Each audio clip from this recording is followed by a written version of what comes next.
আলাইকুম ওয়া রাহমাতুল্লাহ।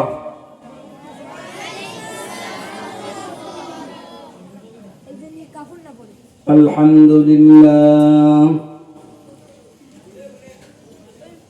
আলহামদুলিল্লাহি ওয়া কাফা ওয়া সালামুন আলা ইবাদিহিল্লাযীনা ইসতাফা।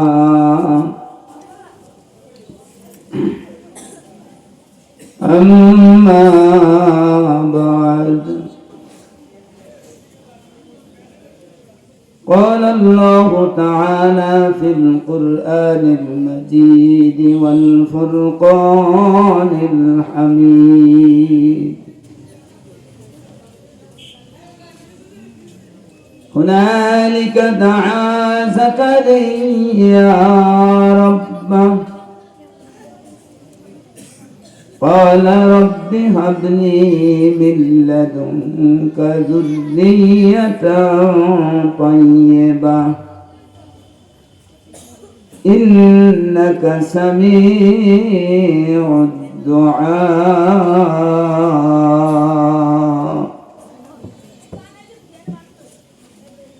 وقال النبي صلى الله عليه وسلم: إذا مات الإنسان انقطع عنه عمله إلا من ثلاثة: إلا من صدقة جارية أو علم ينتفع به أو ولد صالح يدعو له. وقال الله تعالى: إنما يخشى الله من عباده العلماء. وقال النبي صلى الله عليه وسلم: من قرأ القرآن فاستظهره فأحل حلاله وحرم حرامه أدخله الله الجنة وشفعه في 10 من أهل بيته كلهم قد وجبت لهم النار. إن الله وملائكته يصلون على النبي يا أيها الذين آمنوا صلوا عليه وسلموا تسليما. اللهم صل على محمد وعلى آل محمد كما صليت على إبراهيم وعلى آل إبراهيم إنك حميد مجيد. اللهم بارك على محمد وعلى آل محمد كما باركت على إبراهيم وعلى آل إبراهيم إنك حميد مجيد. الحمد لله আমরা নবী পাক সাল্লাল্লাহু আলাইহি ওয়াসাল্লামের প্রতি দুরূদ শরীফ পড়তেছি। দুরূদ শরীফ পড়ার জন্য মহান আল্লাহ পাক পবিত্র কোরআনে ঘোষণা করেন, অবশ্যই আল্লাহ এবং তার ফেরেশতারা তার হাবিবের প্রতি, নবীর প্রতি রহমত বর্ষণ করেন, দরুদ পড়েন। এ কথা বলার পরেই আল্লাহ তাআলা বলেন, ওই বান্দাগণ, যেই নবীর প্রতি আমি এবং আমার ফেরেশতারা দরুদ পড়ি, তোমরাও সেই নবীর প্রতি দরুদ পড়ো, নবীকে সালাম জানাও। সুতরাং নবীর প্রতি দরুদ পড়া নবীকে সালাম জানানো এটা কোনো পীর সাহেবের কথা না, এটা আল্লাহ তাআলার কথা। জোরে বলেন সুবহান। আল্লাহ রাসূল বলেন, লা ইয়াসআদু মিনহু শাইউন হাত্তা লা তুসাল্লি আলা নাবিয়িকা। কোন দোয়া, জিকির, আজকার, কোরআন তেলাওয়াত, নামাজ, কোন ইবাদত বন্দেগী আল্লাহর দরবারে পৌঁছে না যতক্ষণ পর্যন্ত নবীর উপরে দুরূদ শরীফ পড়া না হয়। সুবহানাল্লাহ। নামাজকে বলা হয় উম্মুল আমাল। সমস্ত আমলের শ্রেষ্ঠ আমল হচ্ছে নামাজ। কন্ট্রোল করার জন্য একজন লাগবে, কারণ তো ওরা তো লাফালাফি ফালাফালি করবে, এটা আমার আলোচনা ঠিক হয়ে যাবে। নামাজকে বলা হয় উম্মুল আমাল। সমস্ত আমলের শ্রেষ্ঠ আমল হচ্ছে নামাজ। আর ওই নামাজ আল্লাহর দরবারে পৌঁছার শর্ত হচ্ছে দুরূদ শরীফ। এজন্য আত্তাহিয়াতুর পরে, তাশাহুদের পরে আমরা দুরূদ শরীফ পড়ি। সুবহানাল্লাহ। দুরূদ শরীফ পড়লে আল্লাহ তাআলার রহমত পাওয়া যায়। দুরূদ শরীফ পড়লে বান্দার গুনাহ মাফ হয়। দুরূদ শরীফ পড়লে বান্দার ইজ্জত ও সম্মান আল্লাহর দরবারে বেড়ে যায়। জোরে জোরে বলেন সুবহানাল্লাহ।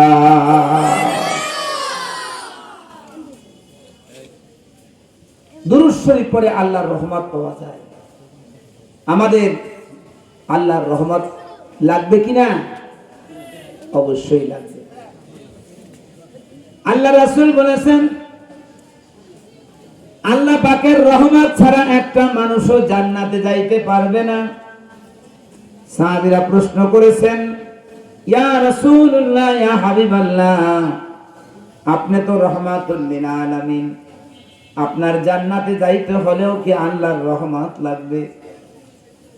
আল্লাহ রাসূল নির্দ্বিধায় নিঃসংকোচে বলে ফেললেন, আমি রাহমাতুল লিল আলামিন, এরপরও আমাকে জান্নাতে যাইতে হলে আল্লাহ পাকের দয়া লাগবে, আল্লাহর রহমত লাগবে। বলেন সুবহানাল্লাহ। আর দুরূদ শরীফ পড়লে আল্লাহ তাআলার রহমত পাওয়া যায়। দুরূদ শরীফ পড়লে বান্দার গুনাহ মাফ হয়। আমরা সবাই গুনাহগার, আমাদের আমল নামায় গুনাহ নাই এই কথা কেউ বলতে পারবে না। কারণ আল্লাহর রাসূল বলেছেন, কুল্লু বনি আদম খাত্তাউন, সমস্ত বনি আদমের আমল নামায় কিছু না কিছু ভুল ভ্রান্তি গুনাহ খাতা আছে। ওয়া খায়রুল খাত্তাইনা তাওয়াবুন, উত্তম গুনাহগার হচ্ছে ওই ব্যক্তিরা যারা গুনাহ করার পরে অনুতাপ করে, অনুশোচনা করে, তওবা করিয়া আল্লাহর পথে ফিরে আসে। সুতরাং দুরূদ শরীফ পড়লে বান্দার গুনাহ মাফ হয়।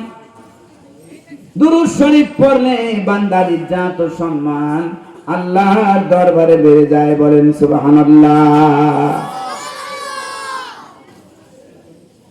যেই নবীর প্রতি আমরা দুরূদ শরীফ পড়তেছি, ওই নবী হলেন রাহমাতুল লিল আলামিন। নবীর নাম কি? আলহামদুলিল্লাহ।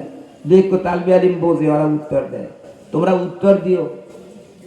আল্লাহর রাসূলকে বলা হয় রাহমাতুল লিল আলামিন। এটা কার কথা? আল্লাহর কথা। আল্লাহ রাব্বুল আলামিন বলেন, ওমা আরসালনাকা ইল্লা রাহমাতাল লিল আলামিন। ও আমার হাবিব রে, আমি আপনাকে কুল কায়নাতের জন্য আশীর্বাদ স্বরূপ, রহমত স্বরূপ প্রেরণ করেছি। জোরে বলেন সুবহানাল্লাহ। কেমন রহমত! হযরত জাবের রাদিয়াল্লাহু তাআলা আনহু একজন বিশিষ্ট সাহাবী। এই জাবের রাদিয়াল্লাহু তাআলা আনহু একদিন লক্ষ্য করলেন আল্লাহ রাসূল মুজাহিদদেরকে নিয়ে কাজ বাজ করতেছেন। ক্ষুধার তাড়নায় রাসূলের পেটটা পিঠের সাথে মিশে গেছে।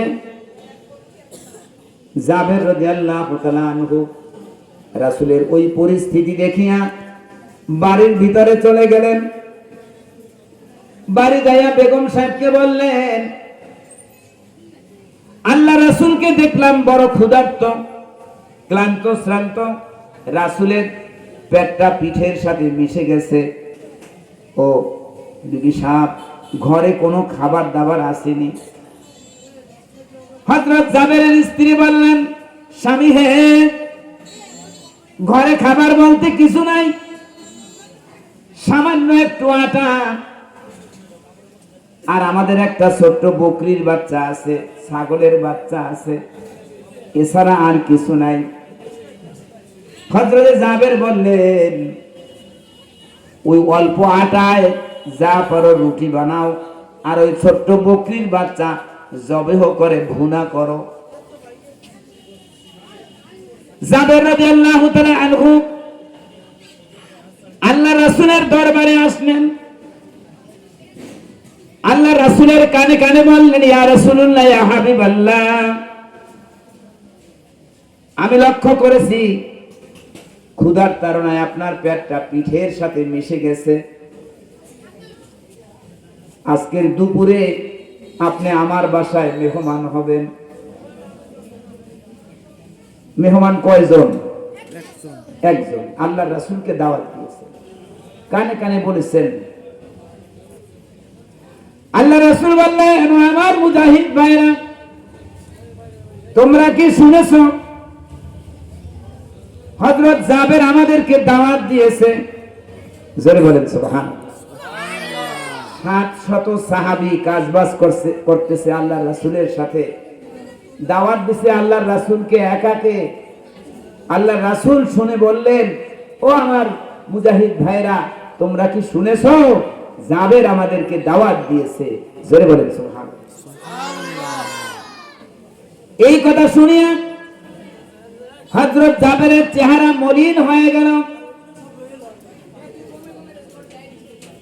তিনি চিন্তার সাগরে ভাসতে লাগলেন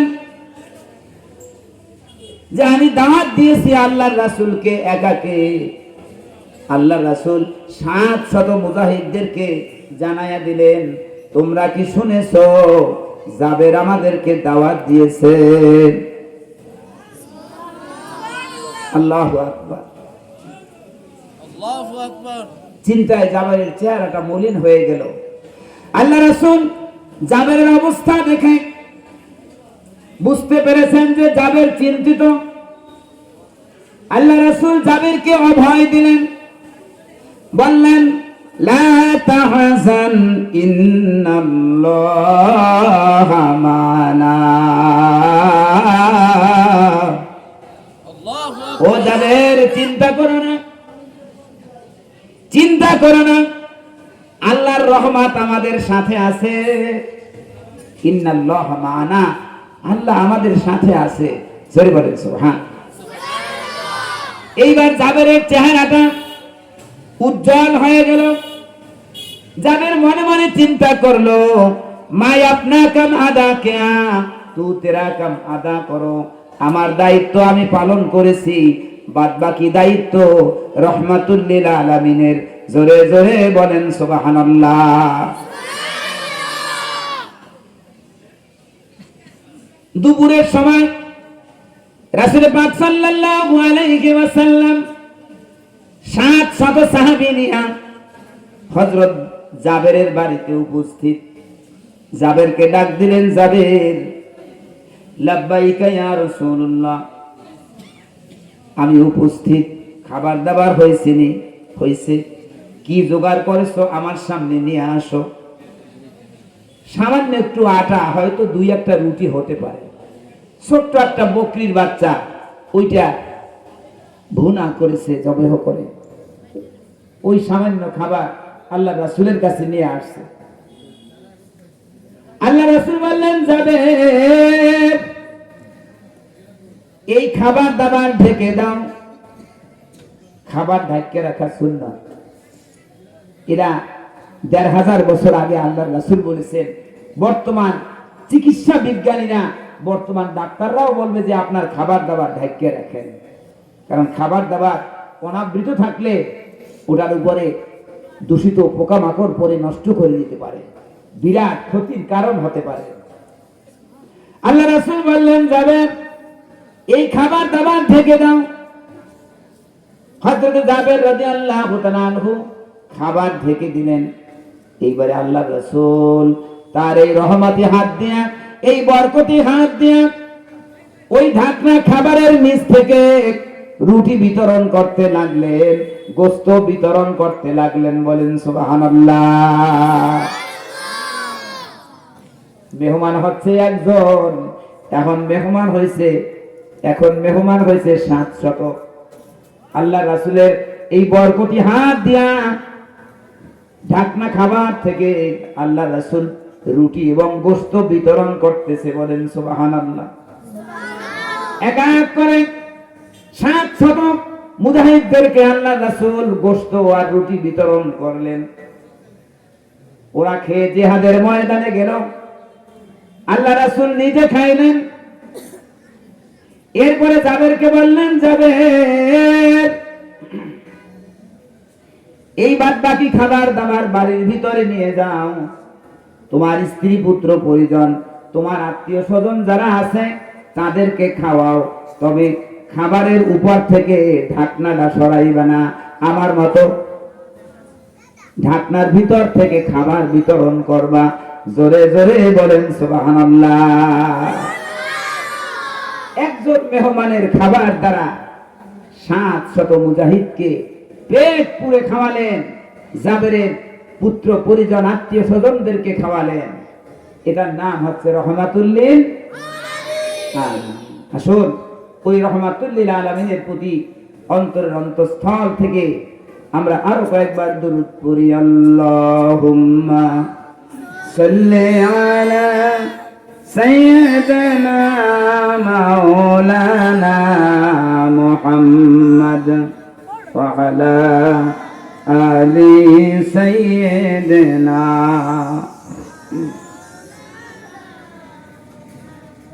দেখিনি তোমারে আমরা দুই নয়নে কোনো দিন, হাসরে কি পাবো দেখা, ওহে রহমাতুল লিল আলামিন। আল্লাহুম্মা সাল্লি আলা সাইয়্যিদিনা মাওলানা মুহাম্মদ ওয়া আলা আলি সাইয়্যিদিনা। বালাগাল উলা বিকামালিহি কাশাফাদ দুজা বিজামালিহি হাসনাত জামিউ খিসালিহি সাল্লু আলাইহি ওয়া আলিহি। আমরা সকলে বলি আলহামদুলিল্লাহ। আরো জোরে বলি আলহামদুলিল্লাহ।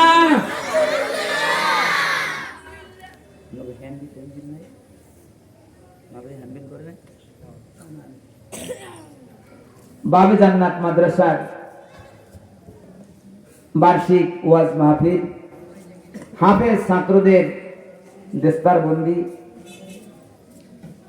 এবং ওদের শিক্ষা প্রদর্শনী মূলক এই দোয়া মাহফিলে আল্লাহ রাব্বুল আলামিন আপনাকে আমাকে,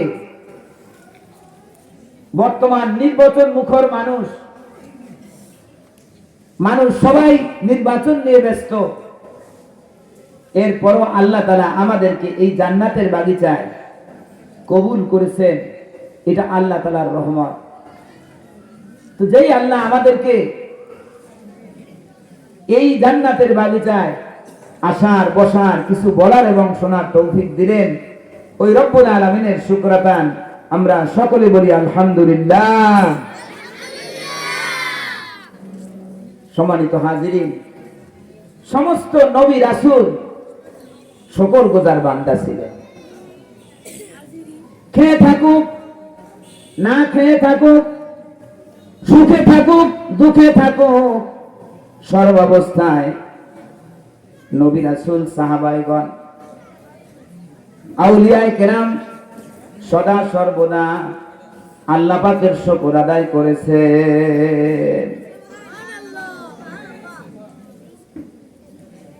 রাসূল পাক সাল্লাল্লাহু আলাইহি ওয়াসাল্লামের আগেও কোনো গুনাহ নাই, পরেও কোনো গুনাহ নাই, যিনি নিষ্পাপ নিষ্কলঙ্ক মাসুম নবী। ওই নবী তাহাজ্জুদের নামাজ পড়তে পড়তে তার পা মোবারক ফুলে যেত। ওই নবী সিজদায় পড়ে দীর্ঘক্ষণ কান্নাকাটি করতেন, যায় নামাজ ভিজিয়ে দিতেন। রাসূলের এই কষ্ট দেখে আম্মা জানা আয়েশা রাদিয়াল্লাহু তাআলা আনহা বলেন, ইয়া রাসূলুল্লাহ, আপনার আমল নামায় তো কোনো গুনাহ নাই, এত নামাজ কেন লাগবে? আপনার পা ফুলে যায়, এত কান্নাকাটি কেন লাগবে? আল্লাহ রাসূল তখন বলতেন, ও আয়েশা, তুমি জানো না আল্লাহ রাব্বুল আলামিন ওয়া রাফা'না লাকা যিকরাক, আমার সম্মানকে সর্বোচ্চ তুলে ধরেছেন। বলেন সুবহানাল্লাহ। আমাকে সমস্ত নবীদের সর্দার করেছেন, সমস্ত রাসূলদের সর্দার করেছেন। আমার হাতে থাকবে জান্নাতের চাবি, আমার আগে কেউ জান্নাতের দরজা খুলতে পারবে না। আমি শাফায়েতে আকবার, আমি সর্বপ্রথম আল্লাহর দরবারে সুপারিশ করার পারমিশন পাবো। আমার হাতে থাকবে লেওয়ায়ে হাম, প্রশংসার ঝান্ডা। আমার কাছে থাকবে হাউজে কাউসারের দণ্ডমুণ্ড, চাবিকাঠি। আমার পারমিশন ছাড়া একটা মানুষও হাউজে কাউসারের পানি পান করতে পারবে না। আল্লাহ রাব্বুল আলামিন আমাকে দিদার করিয়েছেন, মেরাজ করিয়েছেন। মুসা আলাইহিস সালাম আল্লাহর দরবারে ফরিয়াদ করেছেন, আল্লাহ, আমি আপনার সাথে শুধু কথাবার্তা বলে আমার অন্তরাত্মা শান্ত হচ্ছে না। আল্লাহ, আমি একটু আপনাকে দেখতে চাই। আল্লাহ রাব্বুল আলামিন বললেন, লান তারানি, ও মুসা, তুমি আমাকে দেখতে পারবে না। দেখতে চাও, দেখতে তো পারবে না। ওয়ালাকিন ইনজুর ইলাল জাবাল, ওই তুর পাহাড়ের দিকে তাকাও। ফাইন ইস্তাকাররা মাকানাহু ফাসাওফা তারানি, ওই পাহাড় যদি নিজ অস্তিত্বের উপর টিকে থাকতে পারে তখনই তুমি আমাকে দেখতে পারবে। فلما تجلى ربه للجبل جعله دكا, আল্লাহ রাব্বুল আলামিনের নূর থেকে সামান্য একটু নূর তুর পাহাড়ের উপরে ছেড়ে দিলেন। জালাহু দাক্কা, তুর পাহাড় জ্বলে পুড়ে সুরমা হয়ে গেল, তুর পাহাড় চূর্ণ বিচূর্ণ হয়ে গেল। এই দৃশ্য দেখিয়া মুসা আলাইহিস সালাম বেহুশ হয়ে পড়ে গেলেন। আল্লাহু আকবার। ফালাম্মা আফাকা ক্বালা তুবতু আন, এই মুসা আলাইহিস সালাম আবার যখন হুঁশ হইলেন, এইবারে আল্লাহর দরবারে তওবা করলেন, আল্লাহ, আপনি বলেছেন লান তারানি, দেখতে পারবে না। আমার দেখতে চাওয়া ঠিক হয় নাই। ওয়া আনা আউয়ালুল মুমিনিন, আমি না দেখে সর্বপ্রথমে আপনার উপর বিশ্বাস করলাম। জোরে জোরে বলেন সুবহানাল্লাহ। মুসা আলাইহিস সালাম দেখতে চেয়ে দেখতে পারেন নাই। অন্যদিকে ওই আরশে আজিমের মালিক আল্লাহ রাব্বুল আলামিন আমাদের নবীকে, আল্লাহর দোস্তকে এই ধুলির ধুলা থেকে সপ্ত আসমান ভেদ করে আরশে আজিমে নিয়া আল্লাহ রাব্বুল আলামিন তার হাবিবের সাথে সাক্ষাৎ করেছেন। নবীর মেরাজ হয়েছে। বলেন সুবহানাল্লাহ। রাসূল পাক সাল্লাল্লাহু আলাইহি ওয়াসাল্লাম আম্মাদান আয়েশাকে বললেন, ও আয়েশা, আমার প্রতি আমার রবের কত অবদান, আমি সর্বপ্রথম সুপারিশ করতে পারবো। আমার হাতে থাকবে লিওয়ায়ে হামদ, প্রশংসার ঝান্ডা, আমার হাতে থাকবে জান্নাতের চাবি, আমার আগে কেউ জান্নাত খুলতে পারবে না। আমি শাফায়াতে আকবার সর্বপ্রথম সুপারিশ করব। আমাকে দেওয়া হয়েছে হাউজে কাউসার, আমার পারমিশন ছাড়া কেউ হাউজে কাউসারের পানি পান করতে পারবে না। যেই রব্বুল আলামিন আমাকে এত ফজিলত দান করেছেন, এত সম্মান বুজুর্গি দান করেছেন, আফালা উহিব্বু আন আকুনা মিনাশ শাকিরিন, আমি কই আল্লাহ তাআলার শুকর আদায় করব না? এই যে নামাজ পড়ি, পা ভুলে যায়, কান্না কাটে করি, যায় নামাজ ভিজে যায়, এটা কোনো দুঃখের কান্না কাটি না, এটা আমার মাওলার ইশকের কান্না, এটা আমার মাওলার শুকর আদায় করণার্থে আমি পড়ি। বলেন সুবহানাল্লাহ। সুতরাং এই সংসদ নির্বাচন, এই সবাই যখন ব্যস্ত এটা নিয়ে, সেই মুহূর্ত আল্লাহ রাব্বুল আলামিন এই জান্নাতের বাগিচায় আমাদেরকে আসার, বসার, কিছু বলার এবং শোনার তৌফিক দিলেন। এজন্য শুকরান আবারও বলি আলহামদুলিল্লাহ। সম্মানিত হাজিরিন, আমি আলোচনার শুরুতে পবিত্র কোরআন থেকে 2 খণ্ড আয়াতের অংশ তেলাওয়াত করেছি। পুরো আয়াত তেলাওয়াত করতে পারি নাই, সময় সংকেত। আমার আরেকটা প্রোগ্রাম আছে, আমার স্বাস্থ্য তেমন ভালো না, গতকালকে আমি ঢাকাতে প্রোগ্রাম করেছি। তো পবিত্র কোরআন থেকে 2টা আয়াতের অংশ তেলাওয়াত করেছি। নবীর মুখ মিশ্রিত বাণী, ছোট্ট হাদিস তেলাওয়াত করেছি। এর আলোকে আমি, আমার মালিক যদি তৌফিক দেয়, কিছু কথাবার্তা বলবো ইনশাআল্লাহ। সকলে বলেন ইনশাআল্লাহ। মায়েরা আমার, বাবাজিরা আমার, হযরত জাকারিয়া আলাইহিস সালাম একজন পয়গম্বর, একজন নবী, যার ঔরসে আবার আরেকজন নবী হয়েছে, তার নাম হচ্ছে ইয়াহইয়া। এই জাকারিয়া আলাইহিস সালাম বাইতুল মুকাদ্দাসের ইমাম ছিলেন।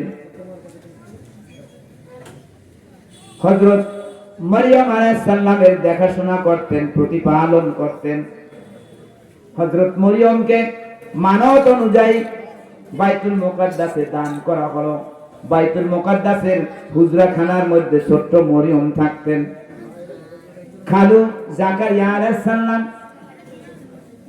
তার তত্ত্বাবধান করতেন, ওদিকে নামাজের দায়িত্ব পালন করতেন, ঘর সংসারের কাজ করতেন।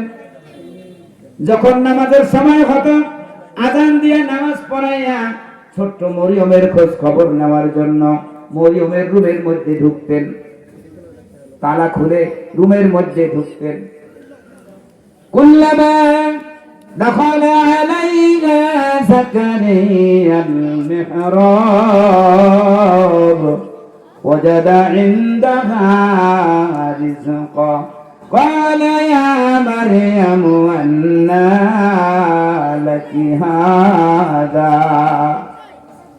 যখনই জাকারিয়া আলাইহিস সালাম ছোট্ট মরিয়মের রুমের মধ্যে ঢুকতেন, হুজরাখানার মধ্যে ঢুকতেন, দেখতেন মরিয়মের সামনে নানান ধরনের খাবার দাবার। আশ্চর্য, যেই মেয়েটার লালন পালন, খাবার দাবার সব কিছু দায়িত্ব আমি জাকারিয়া, এই তালাবদ্ধ রুমের মধ্যে মরিয়মকে আবার কে খাবার দেয়? কারো জিজ্ঞাসা করে, ইয়া মারইয়াম আন্না লাকি হাযা, ও মরিয়ম, এই খাবার দাবার তুমি কোথায় পাইলা? হযরত মরিয়ম জবাব দেয়, খালুজান হুয়া মিন ইনদিল্লাহ, এটা আল্লাহ তাআলার পক্ষ থেকে। আল্লাহ রাব্বুল আলামিন জান্নাত থেকে জিবরাইলের মারফতে আমার এই রুমের মধ্যে পরিবেশন করে। জোরে জোরে বলেন সুবহানাল্লাহ। খালু জাকারিয়া আলাইহিস সালাম আশ্চর্য, যে আল্লাহ রাব্বুল আলামিন তালাবদ্ধ রুমের মধ্যে মরিয়মের জন্য জান্নাতের খানা খাওয়াইতে পারে, ওই আল্লাহ আমি জাকারিয়া যদিও বুড়া হয়ে গেছি, আমার স্ত্রী যদিও বুড়ি হয়ে গেছে, তারপরেও আল্লাহ তাআলা আমাকে সন্তান দান করতে পারে। জোরে বলেন সুবহানাল্লাহ। ওই ছোট্ট মরিয়মের কাছে ওই হুজরা খানার মধ্যে জায়নামাজ বিছাইয়া হযরত জাকারিয়া আলাইহিস সালাম আল্লাহর দরবারে ফরিয়াদ করলেন, রব্বি হাবলি মিন লাদুনকা যুররিয়াতান তাইয়্যিবা ইন্নাকা সামিউদ দুআ।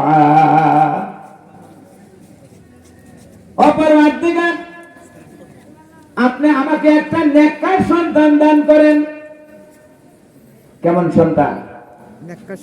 নেককার সন্তান দান করেন।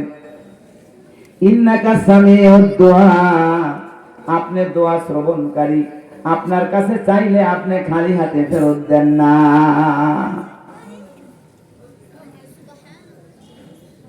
হযরত জাকারিয়া আলাইহিস সালামের এই দোয়া আল্লাহর দরবারে মঞ্জুর হয়ে গেল। জিবরাইল আমিন এসে হযরত জাকারিয়া আলাইহিস সালামকে সুসংবাদ দান করলেন। فنادته الملائكة وهو قائم يصلي في المحراب। জিবরাইল আমিন হযরত জাকারিয়া আলাইহিস সালামকে সুসংবাদ দান করলেন, ও জাকারিয়া, তোমার দরখাস্ত আল্লাহর দরবারে মঞ্জুর হয়েছে। আল্লাহ তাআলা তোমাকে একটা নেককার সন্তানের সুসংবাদ দিয়েছে, নাম হলো ইয়াহইয়া। ভাই আমার, ঘটনাটা বলার উদ্দেশ্য হচ্ছে আমাদের নেককার সন্তান আল্লাহর দরবারে চাইতে হবে। নেককার সন্তানের জন্য, নেককার সন্তানের যাতে হয়, এজন্য সন্তানদেরকে কোরআন শিখাতে হবে। কোরআন শিখাও ছেলে মেয়েকে, ওহে মুসলমান, জান কবজের সময় তোমার হইবে রে আসান। কোরআন শিখাও ছেলে মেয়েকে, ওহে মুসলমান, জান কবজের সময় তোমার হইবে রে আসান। আল্লাহ রাব্বুল আলামিন বলেন, ইয়াহাবু লিমান ইয়াশাউ ইনাসা ওয়া ইয়াহাবু লিমান ইয়াশাউ যুকুর। আল্লাহ যাকে ইচ্ছা কন্যা সন্তান দান করেন, যাকে ইচ্ছা পুত্র সন্তান দান করেন। আল্লাহ যারে চায় না, ইন্না শানিয়াকা হুয়াল আবতার, ওই ব্যক্তি হয় নির্বংশ, লেজ কাটা, আটকুরা। সন্তান দেওয়ার মালিক কে? আল্লাহ। এই জন্য একদিকে নেককার সন্তানের জন্য আল্লাহর দরবারে দোয়া করতে হবে, অন্যদিকে শুধু দোয়া করলে হবে না, নেককার সন্তানের জন্য আমাকে প্রচেষ্টা করতে হবে। নেককার সন্তানকে এই পবিত্র কোরআন শিক্ষা দিতে হবে। জোরে বলেন সুবহানাল্লাহ। একজন নেককার সন্তান, একজন তালবে আলিমের বাবা এবং মায়ের কি ইজ্জত! কিয়ামতের কঠিন দিনে যাদের সন্তান সন্ততি কোরআন পড়েছে, এই কোরআন পড়ুয়া ছাত্রদের, তালবে আলিমের পিতা মাতার এত মর্যাদা, কিয়ামতের কঠিন দিনে একটা নূরের টুপি তাদেরকে পরিয়ে দেওয়া হবে। ওই টুপির আলোতে মাশরিক থেকে মাগরিব, শিমাল থেকে জুনুব, চতুর্দিক আলোকিত হয়ে যাবে। নবী রাসূলরা বলাবলি করতে থাকবে, এরা আবার কারা, এরা আবার কোন নবী? তাদেরকে জানিয়ে দেওয়া হবে, এরা কোন নবী না, এরা কোন সাহাবী না, এরা হচ্ছে তার তালবে আলিমের পিতা মাতা, যাদেরকে যেই পিতা মাতা তাদের সন্তানদেরকে কোরআন শিখাইছে ওই পিতা মাতা, তাহলে তালবে আলিমের পিতা মাতার যদি এইরকম মর্যাদা হয়, যারা কোরআন শিক্ষা করে তাদের মর্যাদা কত বড় বলেন সুবহানাল্লাহ। আমাদের সার্সিনার মরহুম শাহ সুফি নাসিরউদ্দিন আহমদ রহমাতুল্লাহ আলাইহি, আমি নিজে দেখেছি আগেকার পীর সাহেবরা পালকিতে চড়ত। এভাবে গাড়ি ছিল না, যোগাযোগ ব্যবস্থা ভালো ছিল না, নৌকায় চলতেন। আবার নৌকা থেকে যখন স্থলপথ মাহফিলের স্থান অনেক দূরে, তারা পালকিতে যাইতে, মুরিদেরা ওই পালকি টানত। একদিন এক তালবে আলিম যাইয়া ওই সবার সাথে হুজুরের পালকি ধরছে, একটু সওয়াবের আশায়, আল্লাহর ওলি যাইতেছে, আমি একটু পালকি ওনাদের সাথে ধরি। সার্সিনার পীর সাহেব শাহ সুফি নাসিরউদ্দিন আহমদ লক্ষ্য করলেন আমার পালকি একজন তালবে আলিমে ধরেছে। উনি সাথে সাথে বললেন, খবরদার কোন তালবে আলিম যেন আমার খাট ধরে না, আমার পালকি ধরে না। জোরে বলেন সুবহানাল্লাহ। হুজুরে ওদেরকে মর্যাদা দিয়া এই কথা বলেছেন, কিন্তু ওই তালবে আলিম সে বলছে উল্টা, যে আমরা এত অনুপযুক্ত, আমরা এত গুনাহগার যে হুজুরের পালকি ধরতে পারবো না। ওই ছাত্র মাদ্রাসায় যাইয়া কান্নাকাটি করেছে। এক পর্যায়ে হুজুরের কানে এই কথাটা চলে গেছে যে তালবে আলিমকে ওই পালকি ধরতে নিষেধ করেছে। হুজুরে ইশারের নামাজের সময় সব ছাত্রদেরকে মসজিদে ডাকলেন, তোমরা সবাই মসজিদে আসো। এইবারে শাহ সুফি নাসিরউদ্দিন আহমদ রহমাতুল্লাহ আলাইহি বলেন, ও তালবে আলিমেরা শোনো, তোমাদের কি মর্যাদা। একজন তালিবুল ইলম, একজন কোরআন শিক্ষার্থী কোন এলাকা দিয়ে যখন হেঁটে যায়, ওই এলাকার 40 দিনের গোরা জাপ মাফ হয়ে যায়, কবর আযাব বন্ধ হয়ে যায়। বলেন সুবহানাল্লাহ। আমি নাসিরউদ্দিন কোন এলাকা দিয়ে হাঁটতে গেলে ওই এলাকার কবর আযাব বন্ধ হবে কিনা আমার কাছে কোনো খবর নাই, কিন্তু একজন তালবে আলিম কোরআনের শিক্ষার্থী যখন কোন এলাকা দিয়ে হাঁটতে যায়, ওই এলাকার 40 দিনের গোরা জাপ কবর আযাব বন্ধ হয়ে যায়। জোরে বলেন সুবহানাল্লাহ। সুতরাং আমার থেকে তোমাদের মর্যাদা বেশি, এই জন্য আমি নিষেধ করেছি। জোরে জোরে বলেন সুবহানাল্লাহ। শেখ আব্দুল ওয়াহেদ রহমাতুল্লাহ আলাইহি করে একজন বিশ্ববিখ্যাত আল্লাহর ওলি ছিলেন। শেখ আব্দুল ওয়াহেদ রহমাতুল্লাহ আলাইহি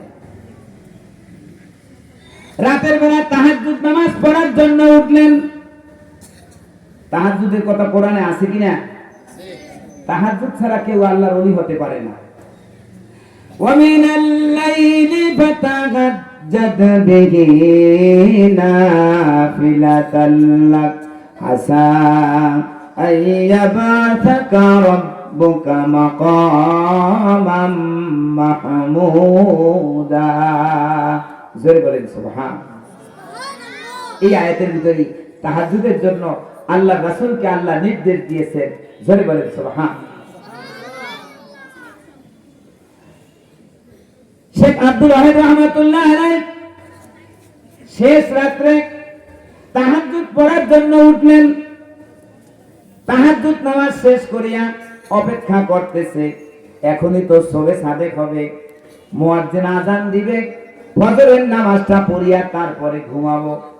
এই চিন্তা ভাবনা করতে করতে, অপেক্ষা করতে করতে শেখ আব্দুল ওয়াহেদ রহমাতুল্লাহ আলাইহি আবার একটু তন্দ্রার মধ্যে ডুবে গেলেন।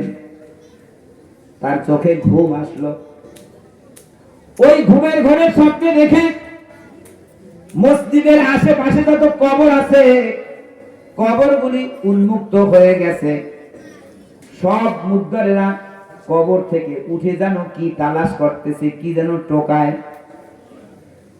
একজন দেখে স্বর্ণের চেয়ারে বসা, স্বর্ণের কুরসিতে বসা, সে কোনো কিছু টোকায় না। শেখ আব্দুল ওয়াহেদ রহমাতুল্লাহ আলাইহি, শেখ আব্দুল ওয়াহেদ রহমাতুল্লাহ আলাইহি ওই স্বর্ণের চেয়ারে বসা ওই ব্যক্তিকে জিজ্ঞাসা করলেন, বাবা আপনার এত মর্যাদা কেন?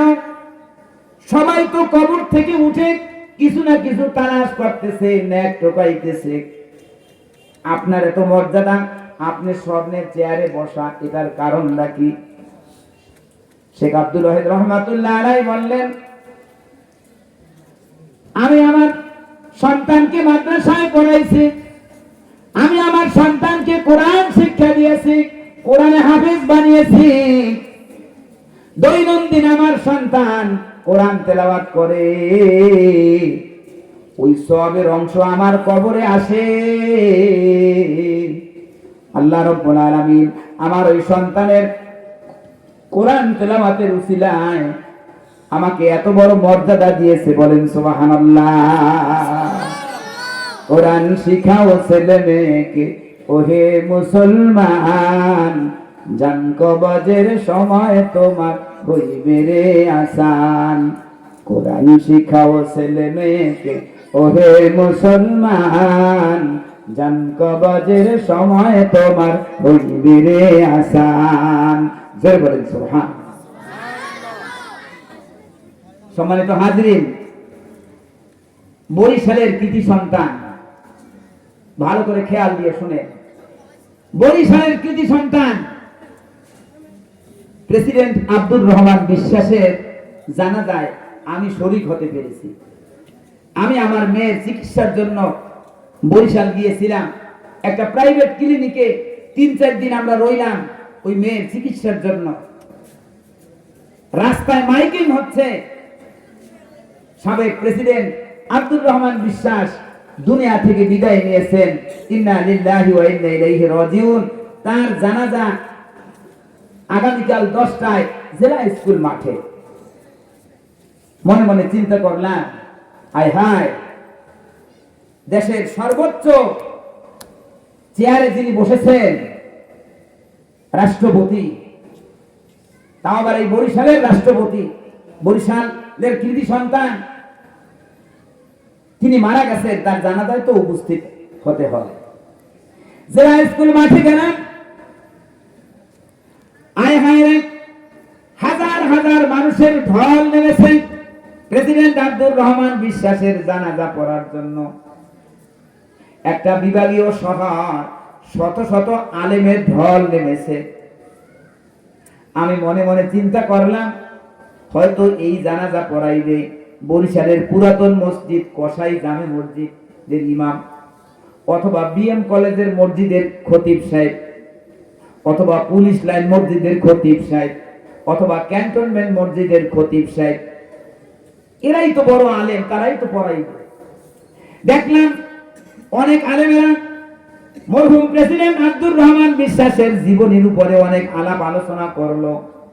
যখন ডিউ টাইম হইল জানাজার, ঘোষণা দিল, এখন প্রেসিডেন্ট আব্দুর রহমান বিশ্বাসের জানাজা পড়াইবে তার ছোট ছেলে। জোরে বলেন সুবহানাল্লাহ। প্রেসিডেন্ট আব্দুর রহমান বিশ্বাসের জানাজা পড়াইবে কিরা? ছোট ছেলে। ভাইরা আমার, বাদিরা আমার, উনি একজন রাষ্ট্রপতি। ওনার জানাজার জন্য যদি ওই বাইতুল্লাহ কাবা ঘরের ইমামকে যদি আনা হতো, আব্দুর রহমান সুদাইসকে যদি আনা হতো, উনি যদি জানাজা দিতেন, তাতে যে সওয়াব হতো তার চেয়ে উত্তম হয়েছে, বেশি সওয়াব হয়েছে। নিজের সন্তান যখন জানাজা দিয়েছে, এর চেয়ে আর উত্তম জানাজা হতে পারে না, পারে না। জোরে জোরে বলেন সুবহানাল্লাহ।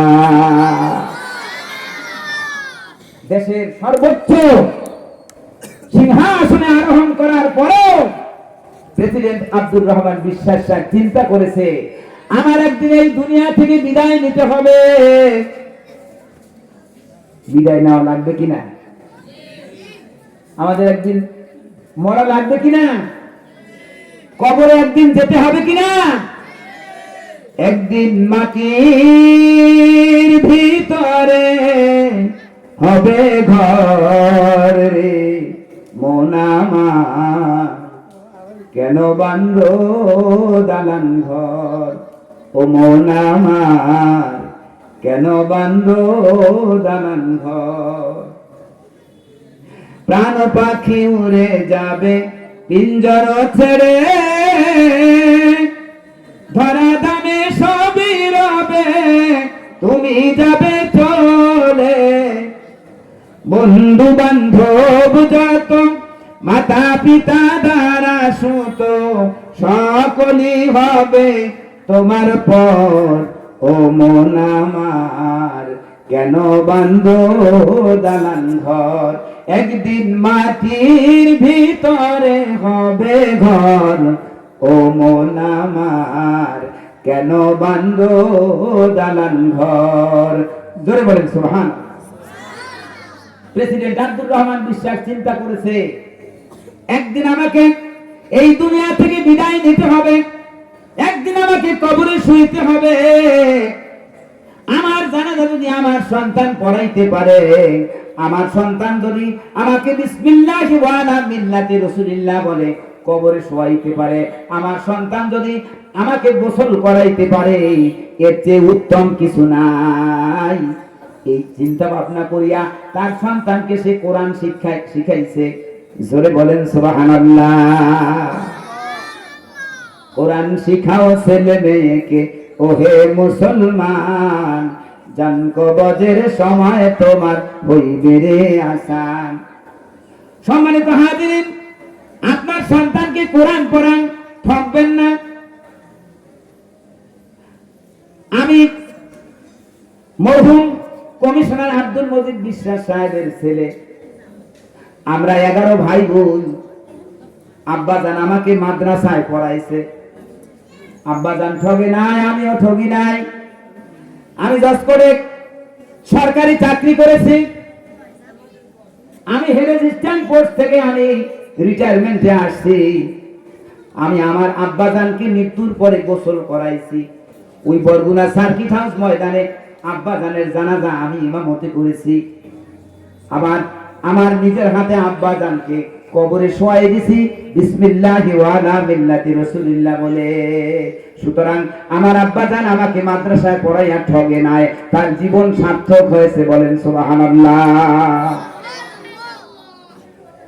আরে ভাই, সরকারি চাকরি করেছি, যেহেতু জজ সাহেবেরা দেখছে একটা আলেম, আমি অনেক জজকে পড়াইছি, কোরআন শরীফ পড়াইছি।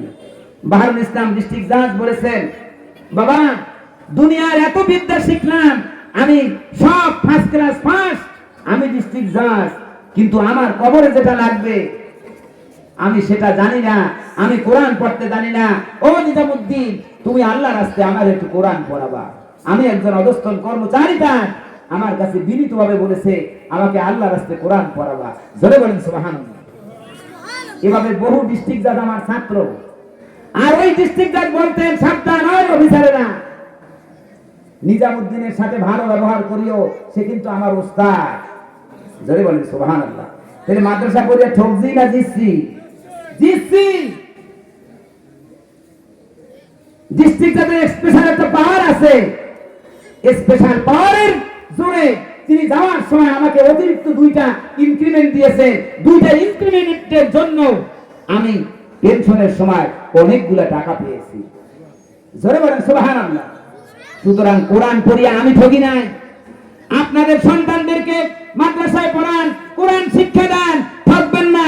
আপনার সন্তান যদি আপনার জানাজা পড়াইতে পারে, আপনার সন্তান যদি আপনাকে গোসল করাইতে পারে, আপনার সন্তান যদি বিসমিল্লাহি ওয়া আলা মিল্লাতি রাসূলিল্লাহ বলে আপনাকে কবরে শোয়াই দিতে পারে, আপনার এর চেয়ে আর নসিব ভালো হতে পারে না।